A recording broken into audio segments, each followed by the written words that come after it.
মুখ্যমন্ত্রী বক্তব্য শুনবো। সেন্টিমেন্ট আছে, সেখানে সবাই ফ্রাইডে জুম্মার নামাজ করতে এসছে। এখানে কেউ কেউ যদি তার রাজনৈতিক চরিতার্থ করবার জন্য উস্কে দেয়,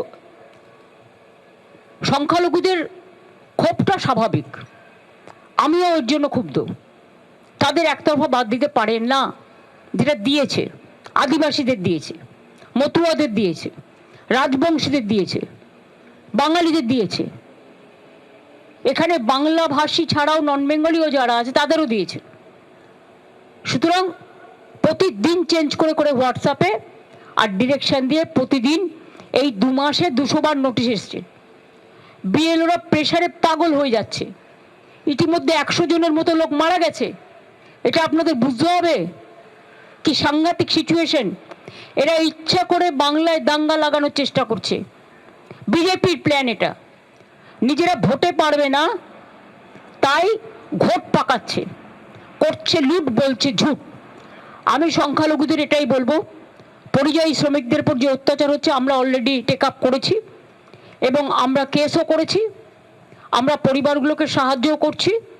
আপনারা শান্ত থাকুন, ধৈর্য ধরুন, আর নিজেরা যাদের ডাকবে বা যাদের ফর্ম জমা দেবে, ফর্ম মানে তাদের হিয়ারিংয়ে ডাকবে বা নাম বাদ দেবে, তারা দয়া করে ফর্ম জমা দিন, তারা দরখাস্ত জমা দিন।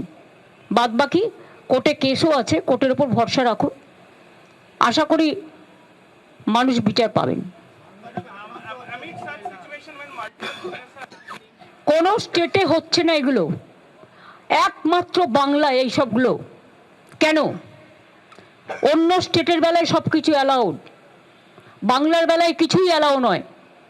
তো ইলেকশন কমিশন কি ঠিক করবে only BJP is allowed, nobody is allowed? What is this nuisance is going on? চেয়ারের মর্যাদা রক্ষা করুন, চেয়ারের পরম্পরা রক্ষা করুন, চেয়ারের ইম্পার্শিয়ালিটি রক্ষা করুন, মানুষ আপনাকে শ্রদ্ধা জানাবে। মাইগ্রেন্ট লেবারদের উপর যে অত্যাচার হচ্ছে প্রত্যেকটা কেস আমরা টেক আপ করছি, এফআইআরও হয়েছে প্রত্যেকটা, আমরা অ্যারেস্টও করব, অ্যারেস্ট আমরা করছি এবং করব। মাইগ্রেন্ট ওয়ার্কার যাদের উপরে অত্যাচারিত হচ্ছে সব পরিবারকে আমরা সাহায্যও করছি, করব। কিন্তু যা করছে সেটা অন্যায় এবং এটা বিজেপি রাজ্যগুলোতে হচ্ছে।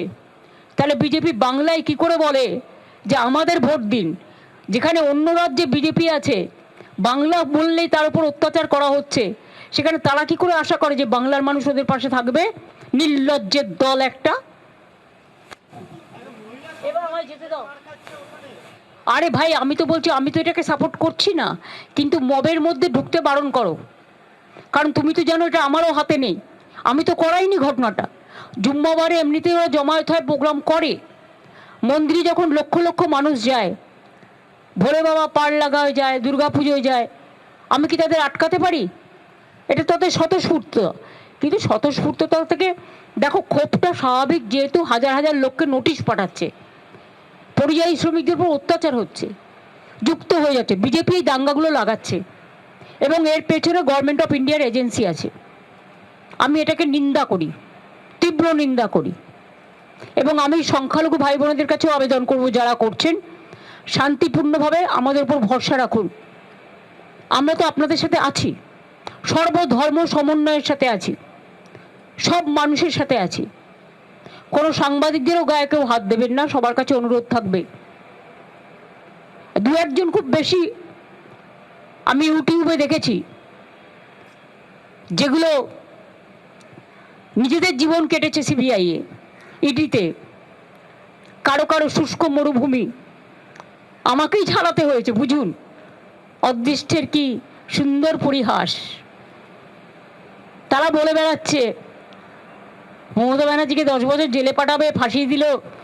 আমি বলি শোন, মমতা ব্যানার্জি জেলে কেন, জীবন দিতে রাজি আছে মানুষের জন্য। মমতা ব্যানার্জি এসবকে কেয়ার করে না, একমাত্র কেয়ার করে মানুষকে। কাজে যতদিন বাঁচবো লড়াই করে যাব, লড়াইটাই আমার জীবনের সবচেয়ে বড়। লড়াইয়ের জন্ম, লড়াই হবে মৃত্যু। ঠিক আছে, থ্যাংক ইউ। বাংলার আওয়াজ, বাঙালির আবেগ, জি 24 ঘন্টা।